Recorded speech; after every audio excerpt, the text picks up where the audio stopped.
Au nom du Père et du Fils et du Saint-Esprit. Amen. Mon Seigneur et mon Dieu, je crois fermement que tu es ici, que tu me vois, que tu m'entends. Je t'adore avec profonde révérence. Je te demande le pardon de mes péchés et la grâce de faire avec profit ce moment de prière. Ma Mère Immaculée, Saint Joseph, mon Père et Seigneur, mon ange gardien, intercédez pour moi.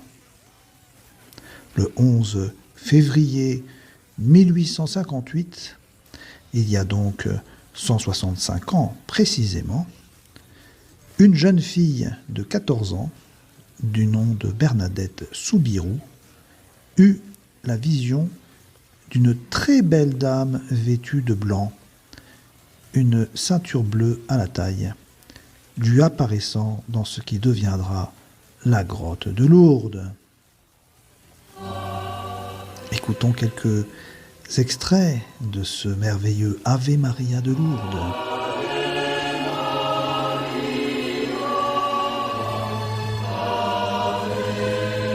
Cet endroit, peu fréquenté à l'époque, fut le lieu de 18 apparitions successives de la Sainte Vierge entre le 11 février de cette année-là et le 16 juillet.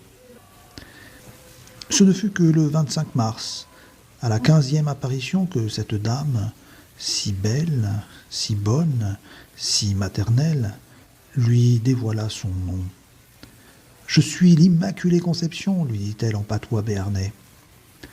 Sainte Bernadette, cette jeune fille pauvre et inculte, ne comprenait pas ce que cela pouvait bien dire. Mais elle s'empressa d'aller rapporter ces paroles au curé de Lourdes, qui s'était montré bien sceptique jusqu'à ce moment-là. Désormais, 4 ans après la définition du dogme de l'Immaculée Conception, il ne pouvait plus s'opposer à cette jeune fille qui lui rapportait tous ces récits d'apparitions.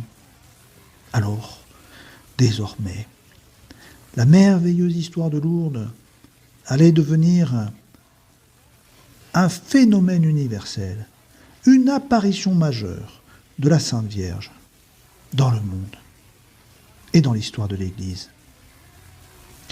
Fidèles donc au désir exprimé par cette belle dame, l'on construisit très vite une chapelle, et puis bientôt une basilique, et puis même un sanctuaire. Et l'on y vint en procession, selon ce que la Sainte Vierge avait dit. Et l'on constata très vite des miracles de guérison. Et puis l'on mit en valeur la source d'eau provenant d'un endroit indiqué par Notre-Dame. Lourdes devint un lieu de pèlerinage majeur pour beaucoup de catholiques du monde entier. Quel fut le message de la Vierge Marie ? Un message assez fort, finalement. « Pénitence, pénitence, pénitence », dit-elle 3 fois. « Priez Dieu pour les pécheurs. » Et puis, un autre message aussi, elle nous demande d'aller la voir. Et puis elle intercède aussi pour les maladies, pour les malades, un peu comme pour nous dire qu'elle continue de faire ce qu'elle avait fait aux noces de Cana, c'est-à-dire qu'elle va parler avec son fils et elle lui demande de faire des miracles. Aujourd'hui, en ce 11 février de l'année 2023, il est peu probable que nous puissions nous rendre à Lourdes, parce que nous vivons à des centaines de kilomètres, et même parfois, avec la francophonie, à des milliers de kilomètres de ce lieu. Mais spirituellement, chacun d'entre nous, nous pouvons aller avec la mémoire, avec l'imagination, en procession vers cette belle dame, Marie, et nous lui manifestons notre amour filial. Les magnifiques miracles de Lourdes nous donnent beaucoup d'espérance. L'Église en a déclaré officiellement 70 qui ont été étudiés et attesté. Mais en plus de cela, il y a eu plus de 7000 guérisons inexpliquées jusqu'au jour d'aujourd'hui. Ah, cela nous donne de l'espérance, parce que Dieu nous montre, à travers ses miracles, à travers ses guérisons, qu'il ne nous abandonne pas. Les miracles ont été dans l'Évangile les signes de la présence et de l'action du Messie tant attendu par Israël. Ces miracles de Lourdes font évidemment écho aux miracles de l'Évangile. Ils nous conduisent vers le Christ, ils nous conduisent vers Jésus. Et puis nous savons ainsi que Dieu agit dans le monde, qu'il agit dans l'histoire, qu'il s'intéresse à notre vie, qu'il s'intéresse à nos souffrances. Il n'agit pas seulement en s'occupant de notre santé corporelle, car à Lourdes, il y a eu bien sûr de multiples guérisons spirituelles et des conversions. À Lourdes, eh bien, nous pouvons manifester nos fragilités. Nous pouvons, à Lourdes et partout d'ailleurs, et aujourd'hui maintenant, dans ce moment de prière, nous pouvons manifester à la Sainte Vierge nos difficultés.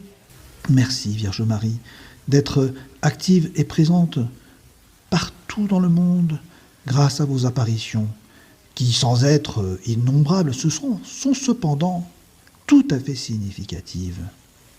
Vous nous montrez que Dieu est toujours présent dans notre histoire et dans tous les endroits du monde. Les sanctuaires édifiés en votre honneur par vos enfants, les hommes, sont si nombreux dans le monde qu'ils deviennent une destination de choix pour nous présenter devant vous, Vierge Marie, avec toutes nos intentions de prière. Aujourd'hui, 11 février, fête de Notre-Dame de Lourdes, c'est la journée internationale des malades.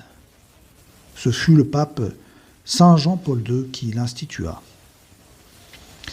en marquant ainsi chaque année, avec cette journée, un moment où nous pensons et nous prions spécialement pour toutes les personnes souffrant de maladies. Nous prions pour elles, pour tous les malades, toutes les personnes malades, et nous les présentons à la Sainte Vierge. Nous connaissons des gens malades dans toutes nos familles. Une grand-mère, un voisin, un parent plus ou moins lointain, un ami. Nous connaissons des personnes atteintes par des maladies incurables, voire même des personnes en fin de vie. Dieu nous aidera toujours à donner du sens à ces situations. Les maladies sont évidemment toujours difficiles à accepter, et même parfois elles provoquent en chacun d'entre nous une forme de rébellion. Et nous disons, pourquoi, Seigneur, laisses-tu toutes ces peines dans ce monde, toutes ces larmes, toutes ces souffrances, pourquoi laisses-tu cela se faire ? Oui, en effet, c'est un sujet de prière. Et il nous viendra peut-être à l'esprit, de toute façon, ces mots de saint Paul qui dit « Je complète en ma chair ce qui manque aux épreuves du Christ pour son corps qui est l'Église ». En participant, en exprimant sa participation aux souffrances de Jésus, lui-même, pour le salut du monde, l'apôtre Paul nous donne un signe, le signe que la souffrance a été portée par Jésus pour le salut du monde entier. Les paroles de la Vierge Marie à Lourdes, invitant à la pénitence pour les pécheurs, nous indiquent aussi un chemin mystérieux et fécond à la fois. Oui, mes souffrances, offertes à Dieu, peuvent devenir une source de salut et de réconciliation entre ce monde, bien abîmé par nos péchés, et Dieu, notre Créateur et notre Sauveur, lui qui prend pitié de nous et qui nous relève.